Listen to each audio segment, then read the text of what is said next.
Can the Big Ten, Pac-12, and ACC be a formidable opponent for the SEC?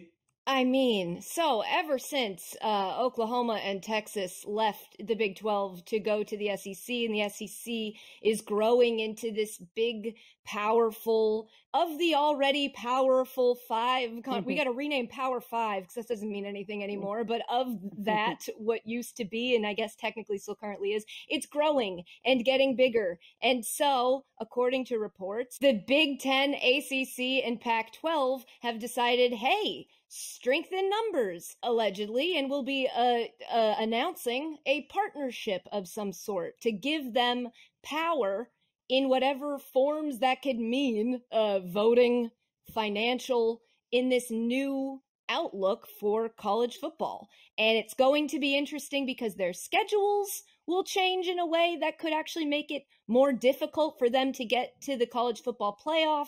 But also about the college football playoff, that's something that we've also heard is going to have changes coming up soon. And I imagine that joining powers together creates, I don't know, more power in a situation where you can start to feel like the power is only in the hands of one group.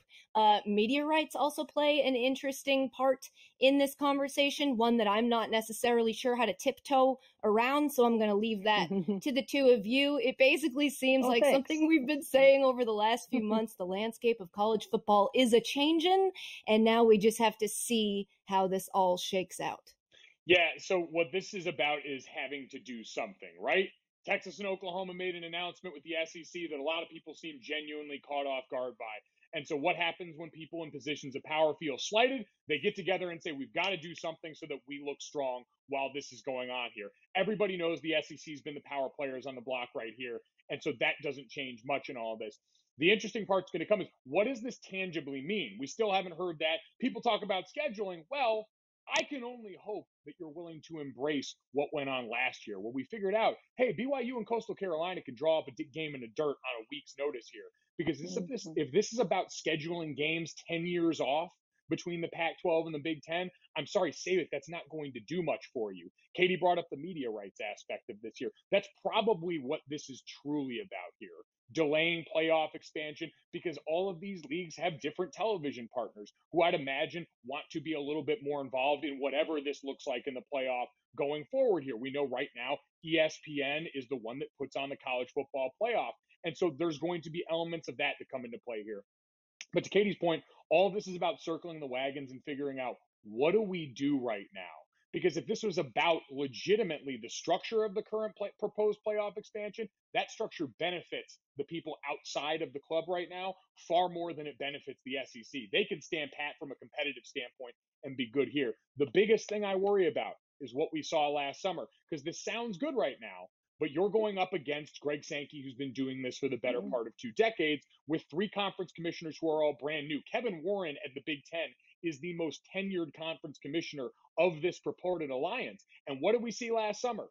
Sticking together sounds like a good idea until something else pops up that you're not ready for here. We saw when college football had to go and get tough. The tough got going last year. Kevin Warren and the Big Ten were the first one to cancel the season. And I'm not even saying that I blame them for where their heart was in that decision. But what I'm saying is, sticking together sounds great, but right now we have not seen it done in a tenable way in college football. And I can't trust that that's something, a foundation that I can necessarily say is going to be able to swing too much. So this is like-minded people academically and a lot of other ways getting together to do we don't know what yet in a tangible way. Right.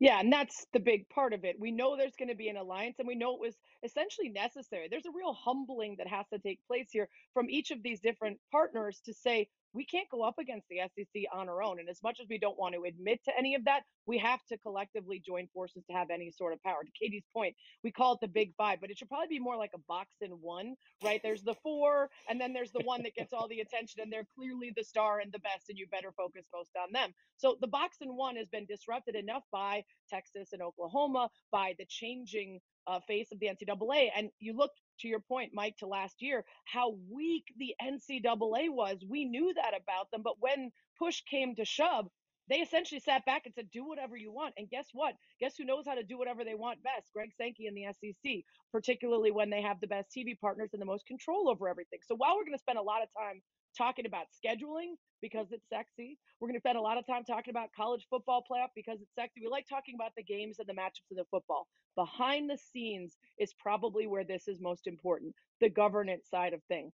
Why they are aligning is so that they have the number of heads of things together, schools, athletic departments, etc., that can try to collectively form enough of a strength if they align with each other to counteract what we already know is the powerhouse of the SEC.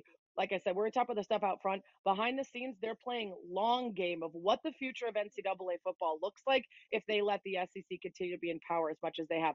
We don't know what it's going to look like yet, but they're going to try at least. And if I were them, I think this is sort of necessary. Can I ask a stupid question that we might not know Sure, the there are no answer stupid to? Oh, questions, this Katie. is pretty dumb. Only stupid people. It's pretty dumb, and I bet somebody on the internet will point that out to me. What happens to the Big 12?